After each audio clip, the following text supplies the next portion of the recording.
Prepared for all outcomes of this case. And so we have been working on a new international treaty with Rwanda. This will provide a guarantee in law that those who are relocated from the UK to Rwanda will be protected against removal from Rwanda. And it will make clear that we will bring back anyone if ordered to do so by a court.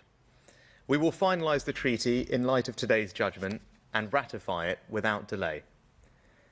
But we need to end the merry-go-round. I said I was going to fundamentally change our country, and I meant it. So I'm also announcing today that we will take the extraordinary step of introducing emergency legislation. This will enable Parliament to confirm that with our new treaty, Rwanda is safe. It will ensure that people cannot further delay flights by bringing systemic challenges in our domestic courts and stop our policy being repeatedly blocked. But of course, we must be honest about the fact that even once Parliament has changed the law here at home, we could still face challenges from the European Court of Human Rights in Strasbourg. I told Parliament earlier today that I'm prepared to change our laws and revisit those international relationships to remove the obstacles in our way. So let me tell everybody now, I will not allow a foreign court to block these flights. If the Strasbourg court chooses to intervene against the expressed wishes of Parliament, I am prepared to do what is necessary to get flights off. I will not take the easy way out, because I fundamentally do not believe that anyone thinks the founding aims of the European Convention on Human Rights was to stop a sovereign parliament removing illegal migrants to a country deemed to be safe in parliamentary statute and binding international law. And I do not believe that we are alone in that interpretation. Across Europe, other governments are following our lead.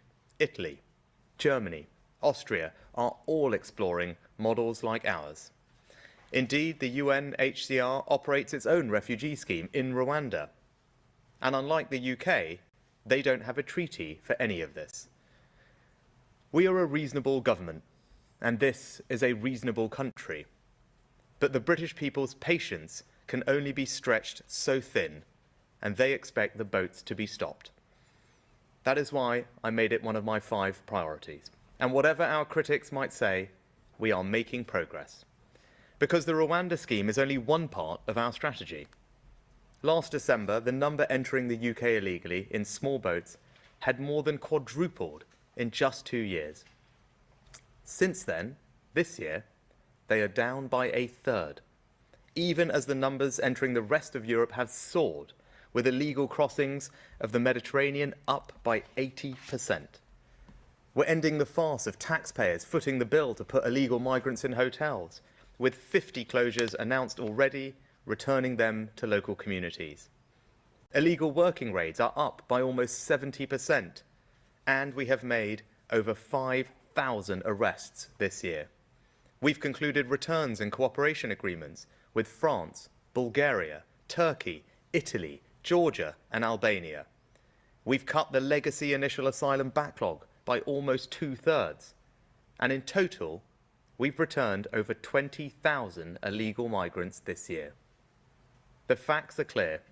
This government has done more and delivered more than any government in the last 5 years to tackle illegal migration. But to fully solve this problem, the Rwanda policy is a necessary deterrent. That's why it's important that the Supreme Court has today confirmed that the principle of removing asylum seekers to a third safe country is lawful. Because it means that when we have addressed the Supreme Court's concerns, people will know that if they come here illegally, they will not get to stay, and so they will stop coming altogether. That is how we will stop the boats. In recent years, many people have lost faith in politicians' ability to do the things they said they would do. They fear that politicians are more interested in grandstanding than delivering for the British people. I've been determined to change that, to deliver on the commitments that I make. I committed at the start of this year to halve inflation. Back then, inflation was 10.7%.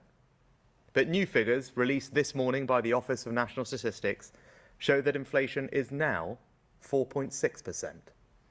I'm not saying the job is done. Many people have struggled and continue to struggle. We must stay the course until inflation returns to target. But it shows that when I said we would halve inflation, I meant it. When I said I would stop the boats, I meant it. Today's judgment has not weakened my resolve, it has only hardened it, and we will deliver that too. Thank you. We'll take some questions from the media briefly. Can I start with the BBC? Thank you. Chris Mason at BBC News. Let's cut to the quick, Prime Minister. You gave your Home Secretary the heave-ho on Monday. The court has shredded your Rwanda plan today. It's a total shambles, isn't it?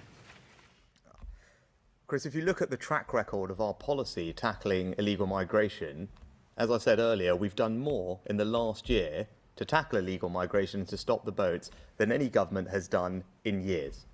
The numbers of people coming here this year are down by a third. The number of illegal migration raids up by 70%. New deals with half a dozen countries. We've returned 20,000 people. We've made thousands of arrests, all while the numbers in Europe are getting worse. So that actually shows that when I said we would stop the boats when I made that speech in January, we are delivering. We're making strong progress.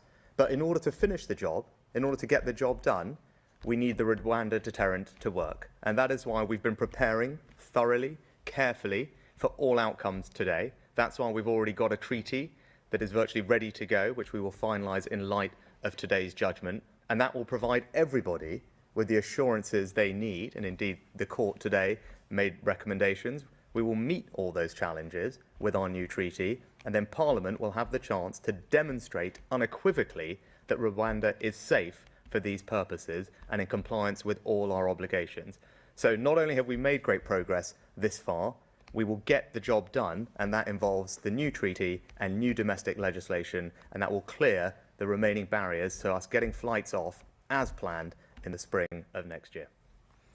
Can I next turn to ITV?